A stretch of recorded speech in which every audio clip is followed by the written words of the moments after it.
রাতে খুব ভালো করে রান্না করবা যেন আমার ছোট বিয়াই সাহেব ভালো করে খেতে পারে, ঠিক আছে? ঠিক আছে মা। মারে, তুই এখনো কিছু খাস নাই? হ্যাঁ বাবা, আমি এখনই খেয়ে নিব। খাও না তুমি। বড় বৌমা, তোমার বাবা তোমাকে খেতে বললো আর তুমি খেতে বসে যাবা? বাকি কাজগুলো কে করবে শুনি?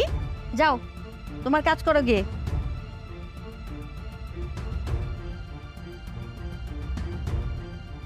খান। খাও মা।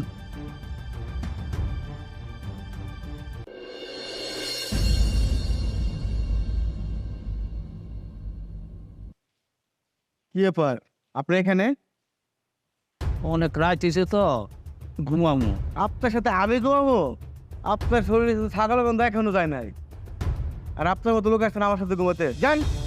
আপনি এসব কি কইতেছেন? আমি এইখানে না ঘুমাইলে কই ঘুমামু? আপনি কোথায় ঘুমাবেন সেটা আমি কিভাবে বলবো, কিন্তু আপনার আমার সাথে কোনো জায়গা নাই। যান। দেখেন, আপনি কিন্তু আমার অনেক অপমান করে কথা কইতেছেন।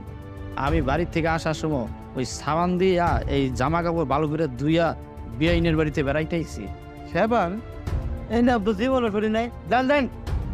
আরে আমি বুঝি না, সে চাকর বাকরের সাথে কেন আমার বিয়াই সাহেব ঘুমাবে? এটা আপনি কি কইলেন বিয়াইন?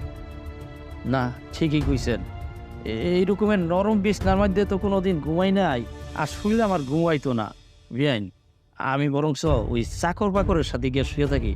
আপনি আমার বইলা দেন ওই ঘরটা কোন দিকে? ওই যে ওখানে গোয়াল ঘরের পাশের রুমটা, যান ওখানে গিয়ে ঘুমান।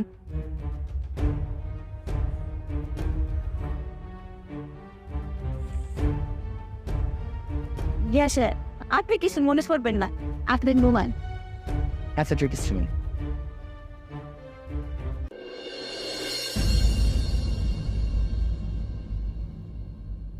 মা তুমি চা খাবা না?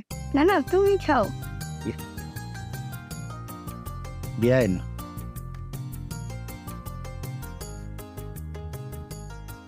কেনে এই সামান্য কিছু টাকা আছে। এতগুলো টাকা? আমার কাছে আরো অনেক টাকা আছে। আমার তো অনেক টাকা, এত টাকা দিয়ে কি করব? এই জন্য কিছু টাকা আপনাকে দিলাম, কিছু ফার্নিচার বানিয়ে নেন। বাবা, এতগুলো টাকাটার কি দরকার ছিল বলো তো? তুই আমার একমাত্র মেয়ে, আমি কাকে দেব তোদের ছাড়া? পাগলি। বাবা, তুমি একটু বেশিই ভাবো আমাকে নিয়ে।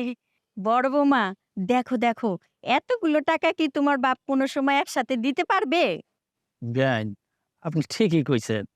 আমি গরিব মানুষ, এই একসাথে এতগুলা টাকা আমি কই থেকে দেখবো?